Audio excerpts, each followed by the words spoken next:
Yes, guy, this is it. Now we're on the boat going towards Thousand Island. Yeah.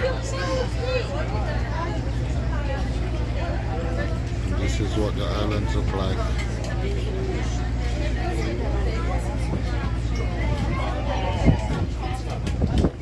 That's what Thousand Island look like.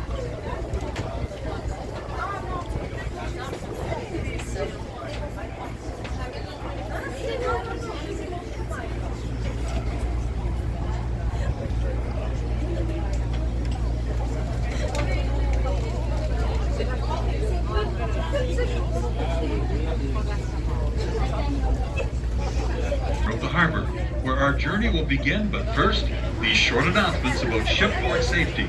Enjoy your cruise. Au nom de Thousand Islands Seaway Cruises, votre capitaine et son équipage vous souhaitent la bienvenue à bord afin de découvrir aujourd'hui les célèbres 1000 îles de renommée mondiale. Dans quelques instants, nous quitterons le port de notre voyage. Your safety is of utmost importance, so we kindly ask for your undivided attention for the following safety briefing. Operation of the Sea Fox and certification of its crew are governed in accordance with Transport Canada regulations. The boat is fully equipped with safety apparatus, including a full complement of life jackets. L'exploitation du Sea Fox et la certification de son équipage sont régies conformément au règlement de Transport Canada. Le bateau est entièrement équipé de matériel de sécurité, dans un assortiment complet de gilets de sauvetage pour tous les passagers et membres de l'équipage, et qui se trouve principalement dans les boîtes de rangement blanches qui font office de banc, ainsi que dans un petit compartiment situé sous la timonerie au niveau inférieur. Les instructions pour la distribution des gilets de sauvetage sont affichées à la grandeur du navire, et nous vous recommandons fortement de vous familiariser avec cette directive. Le navire est aussi équipé de 2 grands canots de sauvetage pneumatiques pouvant accommoder l'ensemble des passagers et de l'équipage. Ces canots de sauvetage sont situés à l'extrémité avant du pont supérieur de chaque côté de la timonerie. In the unlikely event of an emergency, you'll be notified by the sounding of the ship's general alarm, consisting of 7 or more rapid blasts, followed by a prolonged blast over the ship's horn. Upon hearing the general alarm, passengers are requested to assemble at the muster station, as will be indicated by the captain over the ship's public address system. Once there, you will don your life jacket with the assistance of ship's crew and await further instructions. Dans l'éventualité d'une urgence, vous serez averti par le son de l'alerte générale du navire, qui consiste en au moins 7 signaux rapides d'avertissement, suivi d'un signal prolongé dominant la sirène du navire. En entendant cette alerte générale, les passagers sont priés de se rendre au poste de rassemblement indiqué par le capitaine par le biais du système de sonorisation. Une fois vos gilets de sauvetage distribués avec l'aide de l'équipage, attendez les instructions. I would like to mention, too, that the boat is equipped with a fully licensed bar and canteen on the lower level.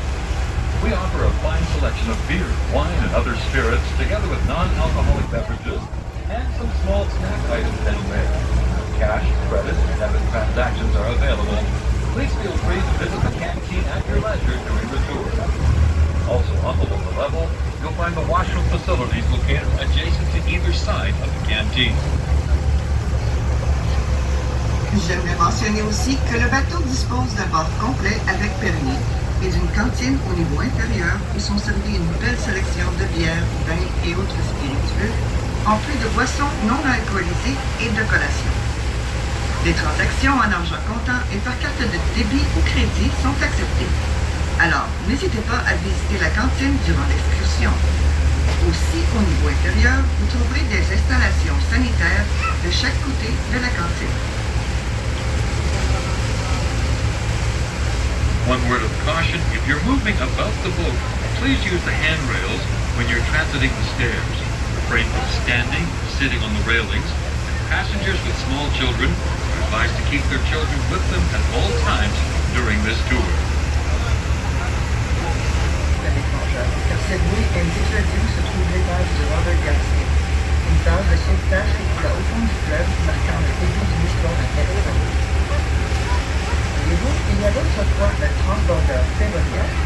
William Armstrong, qui est exploité entre Broadville et Morristown dans les périodes.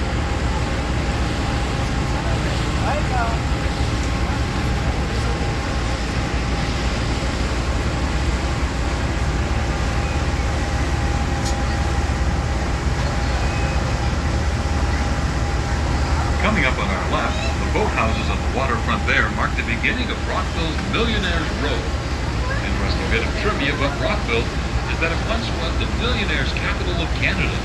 There were more millionaires per capita in this small community than anywhere else in the country. A lot of that old wealth is still apparent in the beautiful architecture strewn throughout the city, but particularly along this quarter-mile stretch of Highway 2 or King Street East. Bientôt, à notre gauche, les hangars à bateaux marquent le début de l'allée des millionnaires de Broadville. Une anecdote intéressante. Broadville était à l'époque considérée comme la capitale des millionnaires du Canada, car on pouvait y trouver plus de gens riches par habitant que dans le reste du pays. Beaucoup de ces richesses anciennes demeurent toujours apparentes grâce à la magnifique architecture éparpillée à travers la ville, mais particulièrement le long du tronçon d'un quart de mille de la route 2 ou de King Street East. As we travel east along Rockville Millionaires Row, we can see the beautiful homes of many of Rockville's wealthier citizens. In the 19th century, it was desirable to have your home located close to the road for easy access of your horse and carriage, leaving expansive backyards, many of which have been severed to permit the building of these newer homes built in the backyards of the stately mansions. A classic example of how the rich get richer.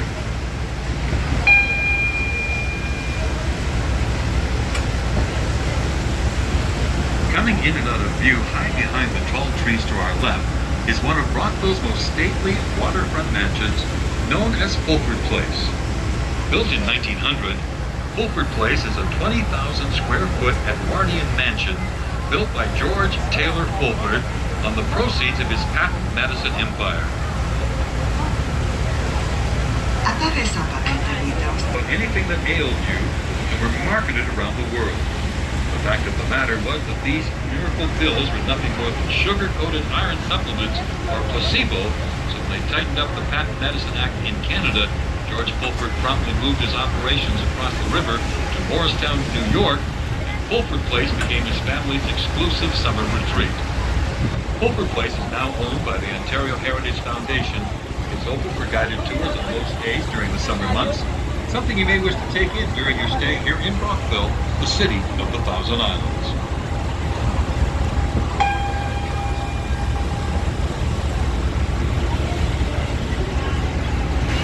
With the three sister islands to our right now, we have officially left the Thousand Islands.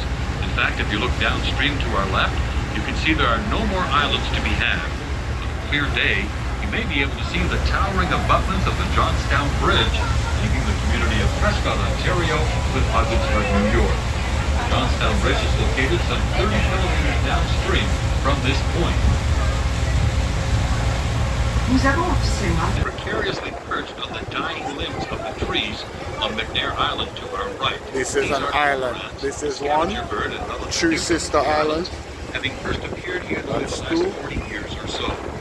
Since that time, their population has exploded at a rate of 30% per year.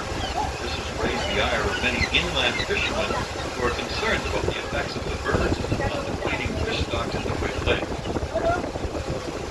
ce qui a eu un impact sur la population des Groenland et l'introduction de ces oiseaux morts qui vont pouvoir percher dans l'équilibre des terres sur les tranchements des arbres de McNair Island.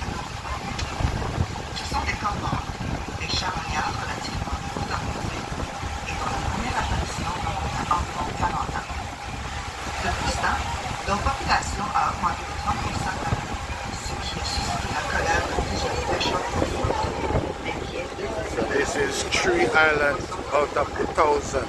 Contrairement à la plupart des autres espèces aquatiques, il inclut des cormorans absents, permettant ainsi de plonger dans des profondeurs de 45 mètres au-dessus de l'exploitation, plongeant parfois jusqu'à 3 fois l'équivalent de leur propre poids par pied. Bien qu'ils soient écartés dans cette région, ces mêmes sur la ligne d'horizon frontale. Ce week-end, Bougainville est une vieille ville qui aurait été colonisée en 1784 par le royaliste qui construit un chalet au bord de l'eau. Elle fut la première ville incorporée au Haut-Canada en 1830. Et pour cette raison, beaucoup d'anciens bâtiments datent du 1800. En fait, si vous enlevez les quelques immeubles de condominiums modernes parsemés en bordure de l'eau, vous aurez plus ou moins le même. Pour l'interprète chef des régions, les îles représentaient un campement d'été et d'automne d'une incroyable abondance. Pour les premiers explorateurs français, tels que Jacques Cartier et Samuel Joly, les îles marquaient les derniers jours de voyage sur la montagne. Malgré leurs ressources naturelles, les îles demeurèrent faiblement peuplées. À la fin du conflit onéreux entre la France et la Grande-Bretagne en Amérique du Nord, les Britanniques décidèrent d'introduire une taxe à leur colonie nord-américaine afin de réduire la dette accumulée lors de cet affrontement. Cette acte fut accueilli par une rébellion ouverte dans la colonie qui forme aujourd'hui la côte atlantique des États-Unis. Et ce qui prouve la stabilité de la métropole fut ouvertement dénoncé et forcé de quitter. Plusieurs de ces royalistes traversèrent le fleuve jusqu'au lac Canada pour participer à son développement. Plus longtemps après, des fermes commencèrent à apparaître sur les îles en raison de leur après que les Britanniques eurent implanté des colonies sur le continent,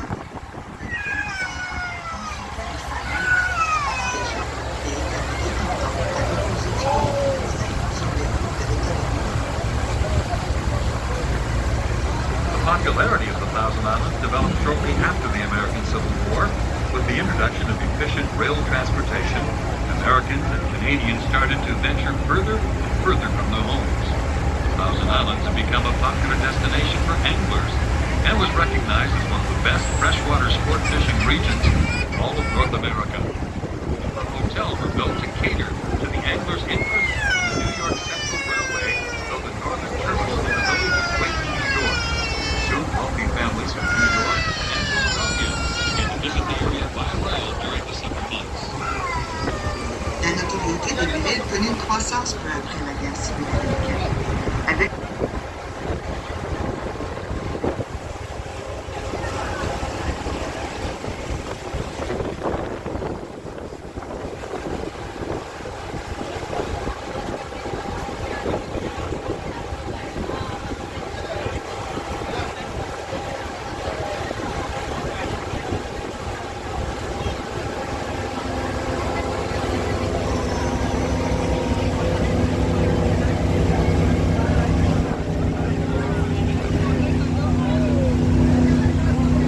That's a beast.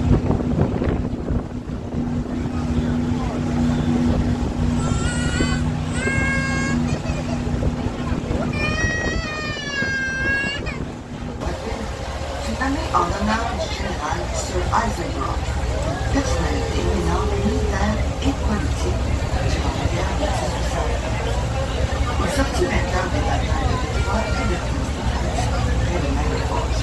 Deux advocates criminels avaient renversé la vapeur en faveur de l'Amérique. Tragiquement, le général Brock fut tué dans le This is a cluster of some 40 islands, marking the eastern limits of the Thousand Islands archipelago. Typically, the islands do tend to run in groups, separated by varying expanses of open water. They were originally inhabited by the Mississauga tribe. There are traces of indigenous life to be found here, dating back more than 2,000 years. They called the islands Manitowana, meaning Garden of the Great Spirit. We'll share a little of their Native American folklore with you a little later in our voyage. Les îles du groupe Rock sont un ensemble de quelques 40 îles qui marquent les Sold the islands off. Eventually, the public showed little interest in buying islands. However, the city of Rockville purchased 17 of the local islands, which in hindsight was a very wise move. Back then, you could buy a nice little island here for about $50. Now you'd be hard-pressed to find even the smallest of barren islands for anything less than $500,000. Rockville now maintains a public park in the islands, similar to the 23 islands owned by the Canadian government, and another 12 owned by New York State. The rest of the islands are all privately owned.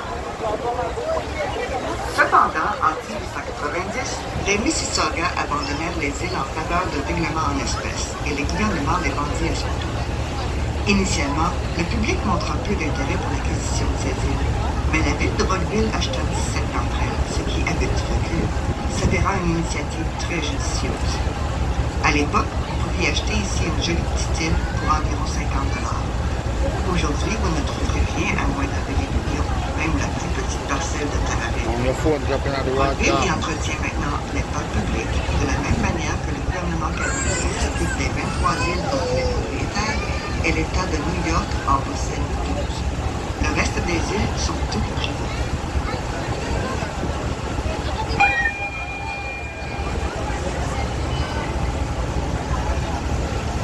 Orlando Island to our left is an example of a privately owned island. Now, the islanders here aren't really roughing it. In fact, they enjoy many of the same amenities you would in your own homes. There's electricity and telephone supplied by cables run over the riverbed. There's plumbing, and under just a few decades ago, there was even postal delivery during the summer months. Oriental Island, à votre gauche, est un exemple d'île. Aujourd'hui, les insulaires n'ont pas vraiment été difficiles. En fait, ils profitent des mêmes commodités que vous retrouvez dans vos propres maisons. Il y a de l'électricité et le téléphone alimenté par des câbles passés au-dessus du naturel. Et jusqu'à ce qu'il y a quelques décennies à peine, votre poste est délivré durant le mois d'été.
Thousand Islands. A lot of private islands.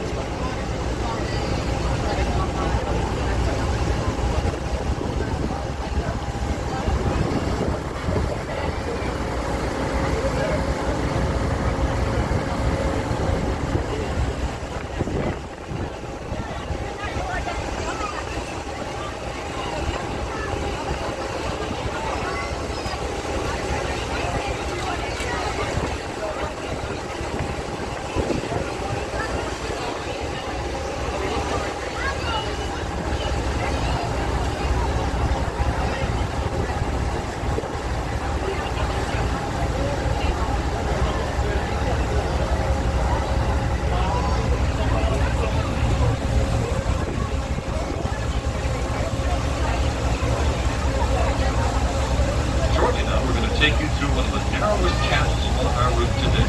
The channel appropriately named Swiftwater Channel. The speed of the water is its flood between this island to our left and the Canadian mainland.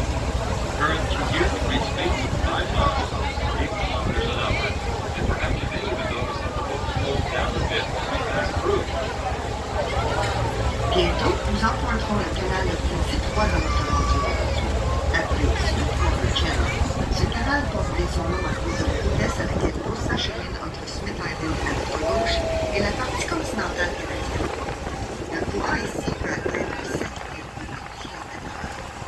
Le remarquez peut-être maintenant que le bâtiment n'envisage pas encore traversant ce canal.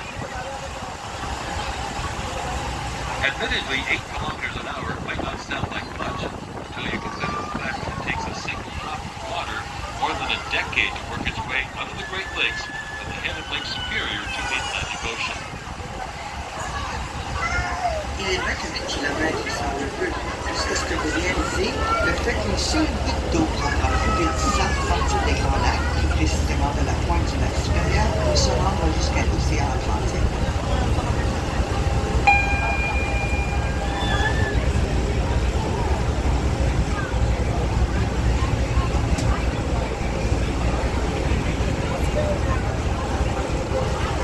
Okay, my peeps, I'm gonna finish this one. I'm gonna start the next one, part 2.